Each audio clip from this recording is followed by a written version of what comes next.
niwo mwihariko wanjye ibintu bijyanye n'imibare. Umusore yahise amubwira nimero ye, uzahamagare kuri 078.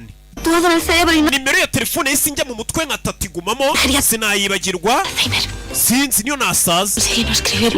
Namaze iminsi 3 ntaramuhamagara cyangwa umwandikire. Ku munsi wa 4 ndamwandikira, dutangira kujya twandikirana. None njye n'uwo musore twandikirana nka message 30 cyangwa zirenga ku munsi.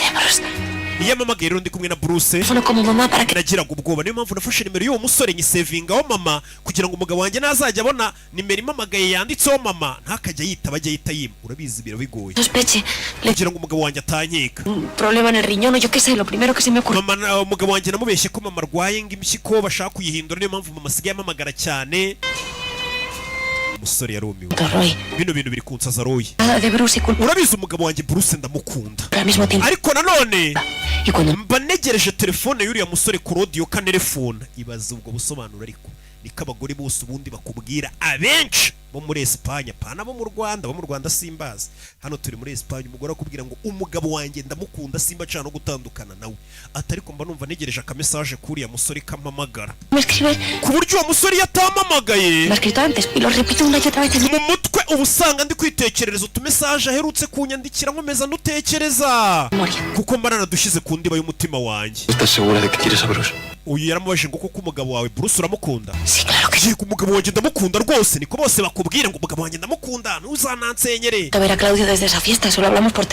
Uriya musore Claudio ntabwo turongera guhura usibye iryo joro rimwe twaryamanye, ubundi turandikirana gusa. Iki ibyo rero nibyo bibi cyane.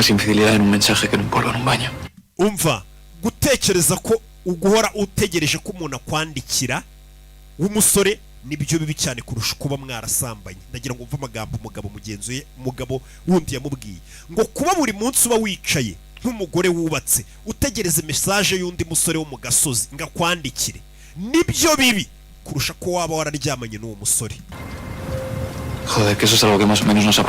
Umva Keira, twese dushobora gucika ukaryamana n'umuntu bigutunguye, ugahura n'umuntu mukaryamana ariko bikarangirira aho ntimuzongere kubonana. Ibyo bibaho. Ati twese ibyo bitubaho. Ushobora gucika ukaryamana n'umuntu muhuye bwa mbere ariko ukahita umwibagirwa ntuzongere no kumutekereza. Ariko nkawe waryamanye n'umusore rimwe, ukaba umara umunsi wose ngo utegereje telefone y'uwo musore ikaguhamagara, wumva wabuze amahoro utegereje aka message ke, ukajya usubiza mu mutwe ukongera ugasoma message yakwandikiye z'uburyo ngakwiyumvamo. Ibyo ni ibintu bibi cyane.